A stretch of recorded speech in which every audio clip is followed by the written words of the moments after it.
Friends, ಏನೇ ಆಗಲಿ ಒಂದು ವಿಷಯ ಹೇಳ್ತೀನಿ, ತಿಳ್ಕೊಳ್ಳಿ. ಯಾರೇ ಆಗಲಿ ಅಮಾವಾಸ್ಯೆ ದಿವಸ, ಪೌರ್ಣಮಿ ದಿವಸ ಗಾಡಿನ ಒಂದು ಇದರಲ್ಲಿ ಓಡಿಸಿ ದಯವಿಟ್ಟು.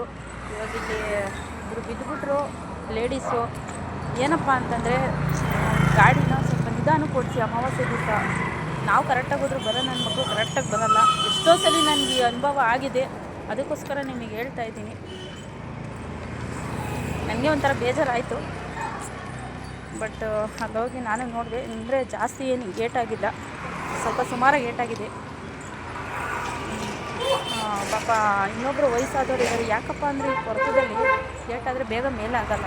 ಅದಕ್ಕೋಸ್ಕರ ಹೇಳ್ತಾ ಇದ್ದೀನಿ. ಹಾಯ್ ಫ್ರೆಂಡ್ಸ್, ಏನಪ್ಪ ಅಂದರೆ ನಿಮ್ಗೊಂದು ಒಳ್ಳೆ ಸಂದೇಶ ಹೇಳೋಣ ಅಂತ ಹೇಳಿ ಬಂದಿದ್ದೀನಿ.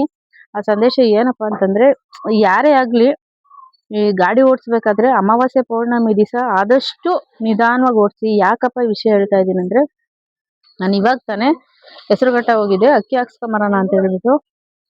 ಒಬ್ಬರು ಬಾಂಟಿ ಒಬ್ಬ ಮಗಳನ್ನು ಕುಂಡಿಸ್ಕೊಂಡ್ ಬರ್ತಾ ಇದ್ರು. ಅವ್ರೇನು ಮಾಡವ್ರೆ ಅಂದರೆ, ಒಂದು ವಯಸ್ಸಾದ ಅಜ್ಜಿಗೆ ಗುದ್ಬಿಟ್ಟವ್ರೆ. ಅಜ್ಜಿ ಬಿದ್ದುಬಿಟ್ಟೈತೆ ರೋಡಿಗೆ. ಬಿದ್ದಾಗ ಏನಾಗಿದೆ ಅಂದರೆ, ಆ ಅಜ್ಜಿಗೆ ತಲೆ, ಈ ಮೂಗು, ಆಮೇಲೆ ಕಾಲಿಗೂ ಸ್ವಲ್ಪ ಏಟಾಗಿದೆ. ಅವ್ರೇನೋ ವಯಸ್ಸಾದವರು ತಡ್ಕೊಂತಾರೆ ಫ್ರೆಂಡ್ಸ್, ಓಕೆ ಒಪ್ಕೊಳ್ಳೋಣ. ಬಟ್ ವಯಸ್ಸಾದವರು ಯಾವ ರೀತಿ ತಡ್ಕೊಬೇಕು ಹೇಳಿ? ಅದು ಬೇರೆ ಇವಾಗ ಕೊರತ ಆ ಟೈಮಲ್ಲಿ ಅವ್ರಿಗೆ ಮೇಲಾಗುತ್ತಾ? ಅದು ಬೇರೆ ಶುಗರು, ಈ BP ಶುಗರ್ ಇರೋರಿಗೆ ಎಷ್ಟೇ ಇದು ಮಾಡಿದ್ರು ಮೇಲಾಗಲ್ಲ. ಅದಕ್ಕೆ ಯಾಕಪ್ಪ ಈ ಸಂದೇಶ ಹೇಳ್ತಾ ಇದ್ದೀನಿ ಅಂತಂದರೆ, ದಯವಿಟ್ಟು ಆದಷ್ಟು ಗಾಡೀಲೇ ಆಗಲಿ, ಒಂದು ಏನೇ ಎಲ್ಲೇ ಆಗಲಿ ಸ್ವಲ್ಪ ನಿಧಾನಕ್ಕೆ ಓಡಿಸ್ರಿ.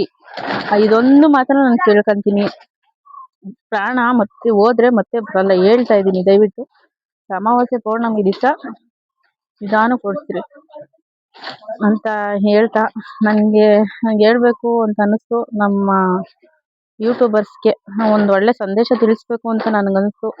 ಅದಕ್ಕೋಸ್ಕರ ನಾನು ತಿಳಿಸ್ತಾ ಇದ್ದೀನಿ. ನಾನು ತಿಳಿಸೋದ್ರಲ್ಲಿ ನಿಮ್ಗೆ ಏನಾದರೂ ತಪ್ಪು ಕಾಣಿಸಿದ್ರೆ ದಯವಿಟ್ಟು ಕ್ಷಮಿಸಿ. ಇವತ್ತಿನ ಲಾಗ್ನ ಇಲ್ಲಿಗೆ ಎಂಡ್ ಮಾಡ್ತಾ ಇದ್ದೀನಿ. ವಿಡಿಯೋ ಇಷ್ಟ ಆದರೆ ಲೈಕ್ ಮಾಡಿ, ಶೇರ್ ಮಾಡಿ. ದಯವಿಟ್ಟು ನನ್ನ ಚಾನಲ್ಗೆ ಸಪೋರ್ಟ್ ಮಾಡಿ, ಸಬ್ಸ್ಕ್ರೈಬ್ ಮಾಡಿ. Thank you for watching. Love you all. Bye guys.